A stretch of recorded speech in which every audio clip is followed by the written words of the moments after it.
कोणत्या बाजाराला चालला? मथुरेच्या बाजारात. अगं मथुरेचा बाजार म्हणजे लोककलेचा बाजार. आपल्याला तर स्किटच्या बाजाराला जायचंय.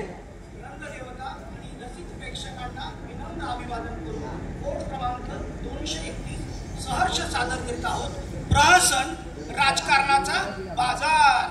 अगं बया बया बया बया बया, काय ते फेस्टिवल, काय त्या पोरी, काय ते चिकटे चिकटे पोरं, समजलं का साहेब? अगे मावशे, अगं हे का तुला पक्षाचे कार्यकर्ते वाटले काय? अगं हे तर आपल्या देशाचं भविष्य आहे. भविष्य म्हणजे डिजिटल इंडिया. अगं मावशे, तुझ्या युवतीचे झाले 3-13. ते म्हणतात ना 3 बिघाडा काम बिघाडा. मनुष्याची सगळी बाना हॉटेलमध्ये गेली, भोक्यांची देवाणघेवाण सर्वांनी केली. काय झालं? मग काय झालं? रात्रीमध्ये राजाची सत्ता पालट झाली. पुणेकरांची बुद्धी कल्लक, पुणेकरांची बुद्धी कल्लक. पंजाच्या हातावरती तुरी त्याने दिली, राजाच्या दरबारात गर्दी त्याने लावली. अगं मावशे, या समत्या घोटाळे बाजार ना तुझ्या राजाने आपल्याकडे आणलं तरी कसं?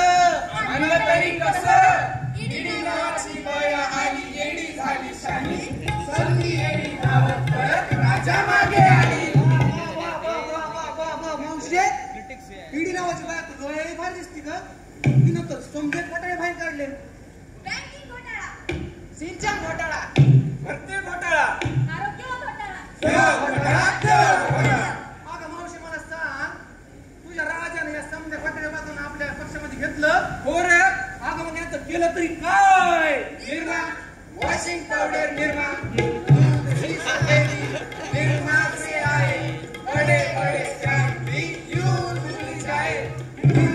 अगं मावशे, तुझा राजा तर लय भारी आहे ग. बरं मला सांग, तुझ्या राजाने आपल्या देशासाठी केलं तरी काय? केलं तरी काय? मग ऐका. जो बाळा जो जोरे जो, जो बाळा जो जोरे जो. पहिल्या दिवशी स्त्री शक्ती झाली, सुप्रीम कोर्टाने सुनावणी केली, 3 तलाकावर बंदी हो आली, जो बाळा जो जोरे जो. दुसऱ्या दिवशी इतिहास घडला, 370चा कायदा उघडला, आतंकवादाचा नायनाट झाला, जो बाळा जो जोरे जो. तिसऱ्या दिवशी लाडकी बहीण हप्ता घ्यायला बँकेत गेली, रागेत उभी राहून मेली, जो बाळा जो जोरे जो. चौथ्या दिवशी तयारी झाली, चंद्रयानाने उडान केली, अंतराळातली नवी फरारी, जो बाळा जो जोरे जो. शेवटच्या दिवशी घोषणा झाली, करदात्याला सवलत मिळाली, जीएसटी मधून गरिबी गेली, जो बाळा जो जोरे जो. अगं मावशे, तुझा राजा तर लय भारी आहे ग. राजाचा नाद नाही करायचा. यंदा तुझ्या राजाचं काहीच खरं नाही ग. यंदा या सगळ्या पक्षाने मिळून गठबंधन केलंय. काय केलंय? गठबंधन केलंय. आणि त्याचं नाव काय ठेवलंय माहिती का? काय ठेवलंय? काय ठेवलंय? काय ठेवलंय? काय ठेवलंय? सांग की मुलगा. इंडिया. ए! सॉरी, मला इंडिया म्हणायचं होतं. अरे वा, ज्या देशाचे मंत्री हजारो करोडो रुपयांचा भ्रष्टाचार करण्यासाठी एकत्र येतात, त्या देशाचे मंत्री जर जातीचा, मातीचा, पैशाचा नाही तर विकासाचा विचार करण्यासाठी एकत्र आले तर आपला देश महासत्ता व्हायला वेळ लागणार नाही आणि भ्रष्टाचाराला आपल्यावर कर सुद्धा लागता येणार नाही. अगं मावशे, आता तर स्किट चालू झाली पण तू काय ग लगेच टमाट्यासारखं लाल लाल लाल होती ग? ए बबल्या, टमाट्याचं तर नावच काढू नको बघ.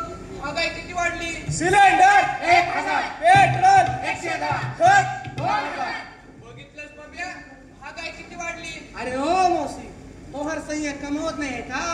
सखी सैया तो खूप ही कमात है, सखी सैया तो खूप ही कमात है, महंगाई कायन खाई जात है, महंगाई कायन खाई जात है. अगं मौशे, आता तुझे टमाट्याचे भाव वाढले तर तुला महागाई दिसायला लागली. इतके दिवस टमाट्याचे भाव 2 रुपये किलो होते, शेतकरी आत्महत्या करत होता, तेव्हा तुला महागाई नाही का दिसली?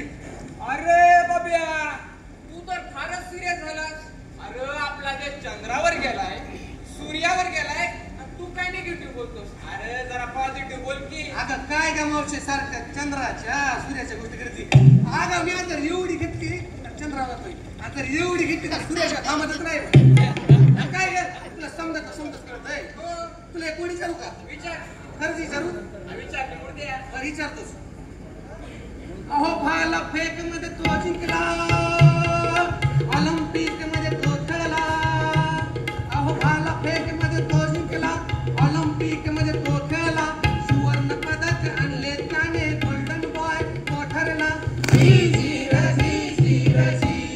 सांगा बरं कोण? नीरज चोपडा. बरोबर. आता हे सांगा, अहो भारताची ती सुवर्ण कन्या, अहो भारताची ती सुवर्ण कन्या कसं आडवं पाडते कुस्तीमध्ये.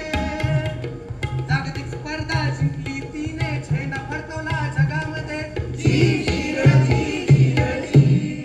आता सांगा बरं कोण? गीता फोगाट. बरोबर. मावशी तू लयच हुशार. अजून एक विचारू? विचार. खरंच विचारू? अरे विचार ने. हा विचारतो. अहो महाराष्ट्राची लेक लाडकी, अहो महाराष्ट्राची लेक लाडकी, बुद्धिबळात ग्रॅममास्टर. आता सांगा बरं कोण? नागपूरची दिव्या देशमुख. बरोबर. तुझं म्हणणं अगदी बरोबर आहे बघ मावशी. तू जे म्हणालीस का ते मला समजायलंय, उमगायलंय, काय सगळं खरं आहे. आपल्या देशातील स्त्रिया प्रत्यक्ष तर पुढे आहेत, पुरुषाच्या अगदी खांद्याला खांद्याला उभ्या आहेत बघ. पण ते सगळं जाऊ दे, तुला मी अजून एक पुढे विचारतो. अरे बस, अजून किती कोडे विचारणार आहेस? इथं प्रत्येकाच्या मनात खूप कोडे आहेत, त्याचं उत्तर कोण देणार? इथं प्रत्येक नाण्याच्या दोन बाजू आहेत, त्या बघा की रे. आणि काय म्हणालास? कुस्तीमध्ये गोल्ड आणणाऱ्या स्त्रिया तुम्हाला दिसल्या, पण त्या स्त्रियांना भर रस्त्यावरून वर फरफटत उडून येताना तुम्हाला दिसल्या नाही. तुम्ही म्हणलात की स्त्री पुरुषाच्या खांद्याला खांद्याला उभी असणारी तुम्हाला दिसली, पण त्या स्त्रीच्या खांद्याला बघणाऱ्या वासनातून तर नजरा तुम्हाला दिसल्या नाहीत. अरे असे तर खूप प्रश्न आहेत त्याच्यामध्ये, पण आपण हिंदू, मुस्लिम, शीख, इसाई यातच अडकून बसलो. अरे तुम्ही जरा काय टमाट्याचे भाव वाढले की तुम्हाला लोकांचे हाल दिसले, पण कितीतरी वर्ष ओला दुष्काळ आणि कोरड्या दुष्काळाला कंटाळून माझा आत्महत्या करणारा शेतकरी तुम्हाला दिसला नाही का रे? असे जोपर्यंत आरोग्य, शिक्षण, भ्रष्टाचार आणि महिलांचे प्रश्न या कोड्यांचं उत्तर सापडणार नाही, तोपर्यंत आपल्या देशाचा विकास होणार नाही रे, विकास होणार नाही. त्यावेळेस तुम्हीच ठरवा कोणत्या नाण्याची बाजू बघायची आहे, कारण लढेगा युवा तो आगे बढ़ेगा युवा.